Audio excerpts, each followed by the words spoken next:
Hello everyone. Tuesday morning சாப்பாடு ready பண்ணிவிட்டு மார்னிங்க்கு நேற்று வச்ச காரக்குழம்பு இருந்தது. அதனால் பிரேக்ஃபாஸ்ட்டுக்கு வந்து அதை எடுத்துக்கிட்டு லஞ்சுக்கு வந்து சிம்பிளாக ஒன் பாட் ரெசிபி செய்யலான்னு தான் பிளான் பண்ணியிருந்தேன். ஸோ உருளைக்கிழங்கு சாதம் தான் ரெடி பண்ணலான்னு சொல்லி பிளான் பண்ணியிருந்தேன்.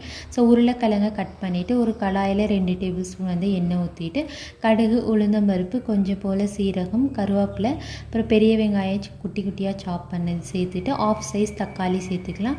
ஸோ இது எல்லாத்தையுமே நல்லா வதக்கி விட்டுட்டு கட் பண்ணி வச்சுருக்க உருளைக்கிழங்கையும் சேர்த்து கொஞ்சமாக உப்பு போட்டு அது நல்லா மிக்ஸ் பண்ணி வேக விட்டு வச்சிடலாம். ஸோ உருளைக்கிழங்கு வெந்ததுக்கப்புறம் மசாலாலாம் ஆட் பண்ணிக்கலாம். 2 டீஸ்பூன் வந்து சாம்பார் மிளகாய்த்தூள், 1/2 டீஸ்பூன் வந்து கறி மசாலா தூள் சேர்த்து அடுத்து மஞ்சள்தூள் சேர்த்து நல்லா மிக்ஸ் பண்ணிவிட்டு நம்ம வேக வச்ச சாதத்தையும் சேர்த்து நல்லா மிக்ஸ் பண்ணிவிட்டு லாஸ்ட்டாக கொத்தமல்லி தழை தூவி இருக்குன்னா சூப்பரான பொட்டேட்டோ ரைஸ் வந்து ரெடி.